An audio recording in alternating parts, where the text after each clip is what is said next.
Welcome to the Resource Nexus Podcast. As always, you can check out the full article along with stats and opinions at theresourcenexus.com.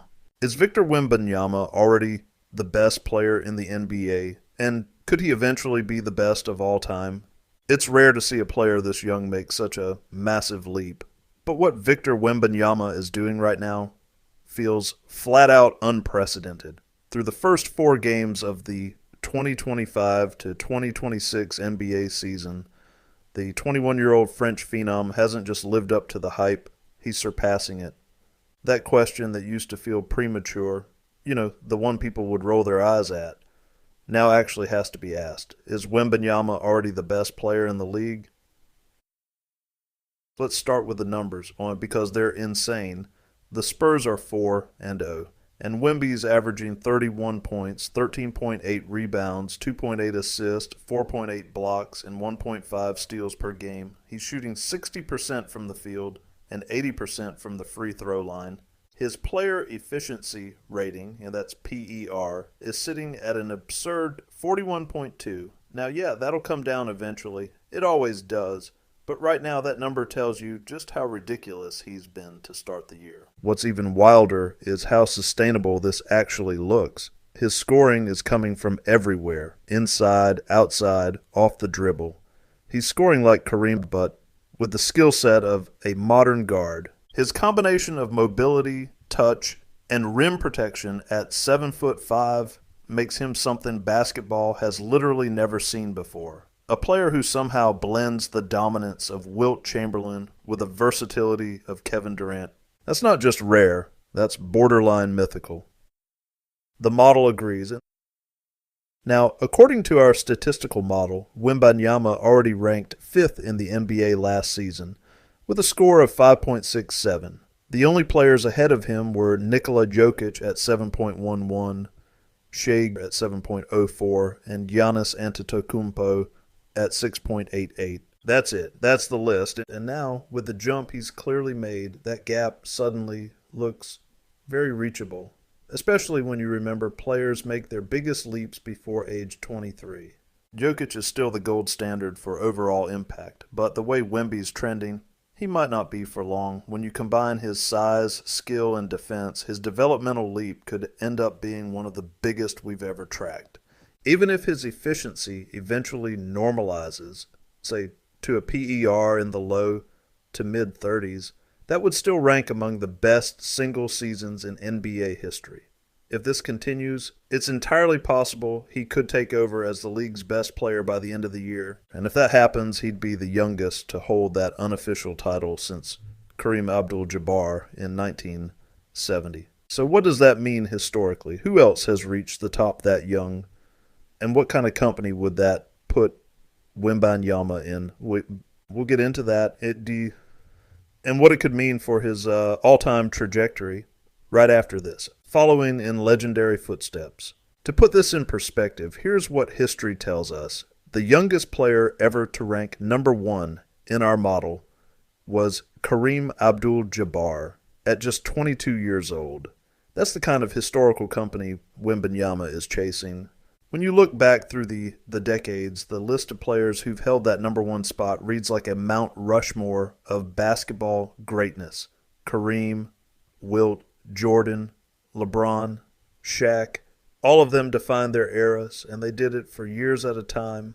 Kareem held the top spot for 12 seasons, the most ever. Wilt Chamberlain for 10, Michael Jordan for 9, LeBron James for 8, Shaquille O'Neal for 6, George McCann, the original big man, also had 6. After that, you get into the guys who had shorter reigns, but still defined their moments. Larry Bird, Kevin Garnett, Giannis, Curry, Kobe, Durant. The list reads like the ultimate basketball lineage. If Wembanyama takes the crown this season, or even next, he'll be joining a club reserved for maybe a dozen names in NBA history. Think about that. 21 years old, and we're already discussing him in the same breath as Kareem and Jordan. That's not hype. That's data. That's impact. And it's not just that he's great early. It's how he's great. The combination of rim protection, perimeter defense, and shot creation at his size is unlike anything the game has seen. We've had unicorns before, Durant, Giannis, even Porzingis was called one for a minute. But none of them have this full two-way package. Wembanyama's dominance isn't just coming from freakish athleticism. It's rooted in skill. His timing as a shot blocker looks instinctive, not just reactive. He doesn't just contest shots. He erases them, and then he'll come right back down the floor, put the ball on the deck, and hit a pull-up three in rhythm. It's absurd. That's why his early success feels so sustainable. He's not getting by on hot shooting streaks or easy matchups. He's controlling games in every phase: offense, defense, tempo, spacing. It's the kind of control we usually only see from legends deep into their primes, and when you factor in that he's still getting stronger, still adjusting to the league's pace, still figuring out how to use his length more efficiently. It's scary, like legitimately scary. We're watching a player who might not just be climbing the mountain, but building a new one entirely. And this isn't hyperbole. The numbers, the model, the eye test, they all point the same direction. If he keeps progressing like this, we're not talking about a next Durant or a next Giannis. We're talking about something that breaks the comparison scale. This is the kind of player who could change what we think greatness looks like.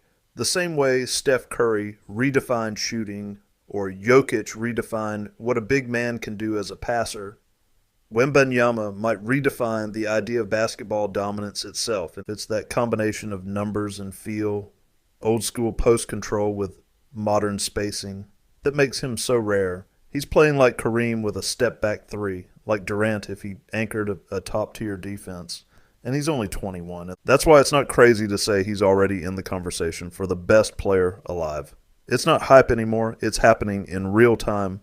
The ceiling, best ever. It's still early, but if we're being honest, the ceiling here might be the highest the sport has ever seen. We've never had a player built like this, moving like this, and producing like this. Wembanyama is, in a sense, a 2-inch taller Kareem Abdul-Jabbar, but with three-point range and the ball handling of a guard.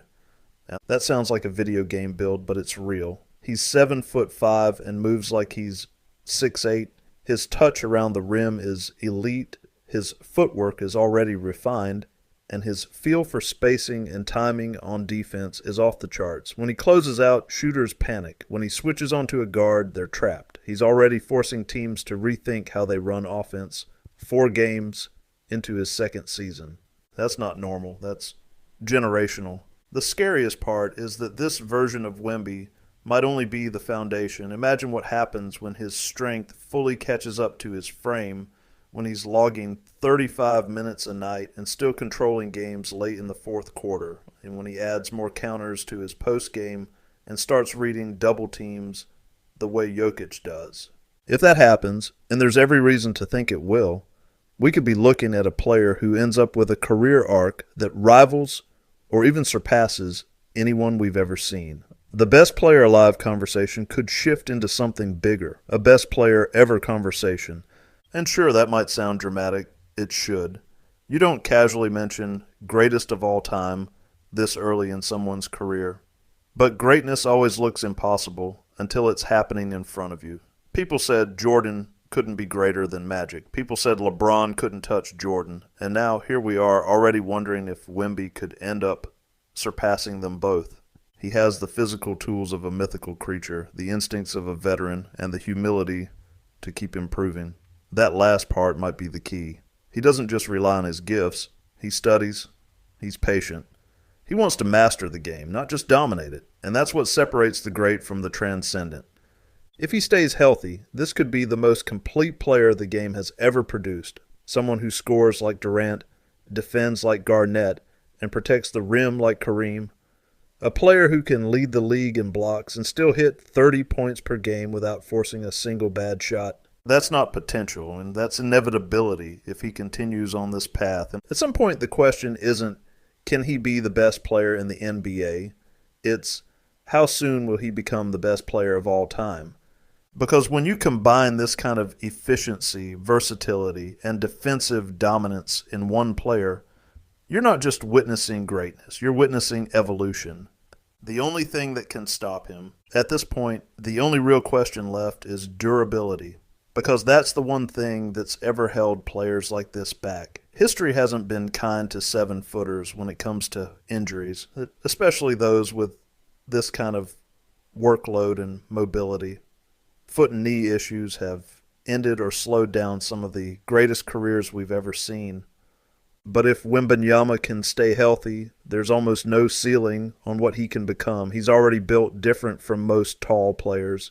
His coordination, flexibility, and balance are off the charts for his height. You can see the way he lands softly, how he absorbs contact without awkward torque. It's all designed for longevity, and the Spurs staff knows it. They're protecting the long game. They understand they're not just developing a star, they're safeguarding the future face of the sport. It's easy to forget that this is only the beginning. Wembanyama is still learning the NBA game, learning pace, matchups, travel, conditioning, all of it. And he's already doing things we've never seen before. That's not just special. That's once-in-a-generation stuff. If his body holds up, we could be talking about a reign that lasts a decade or more. The kind of dominance we've only ever seen from a handful of legends. Kareem, Jordan, LeBron, maybe Wilt, and now possibly Wemby. That's what makes this moment so wild. We're watching the early chapters of what could become one of the greatest careers in basketball history. A player who doesn't just dominate games, he reshapes them. Opponents can't prepare for him. They just try to survive. So when people ask, is Wembanyama already the best player in the NBA? The honest answer might be, yeah, he probably is. And that might only be scratching the surface, because at 21 years old, he's already changing what we think is possible on a basketball court. If he stays on this path, stays healthy, and keeps evolving, the question won't be if he's the best player right now. It'll be whether we're watching the greatest of all time take shape in real time. And that's not a prediction I'm making lightly. That's just where the evidence and the eye test both lead. Victor Wembanyama isn't just the future. He might already be the present. And the rest of the league, they're just trying to catch up. All right, that's a wrap for today. Thanks for tuning in. Hope you got some good insights. If you enjoyed the episode, be sure to like, subscribe, and share it with anyone who'd find it useful. And don't forget to check out the resourcenexus.com for more in-depth analysis. Until next time, check you later. Cool. Guess we'll see you around. All right, check you later. Bye. Wait, man, why are you always such a dork, man? What are you talking about? Check you later. Check you later.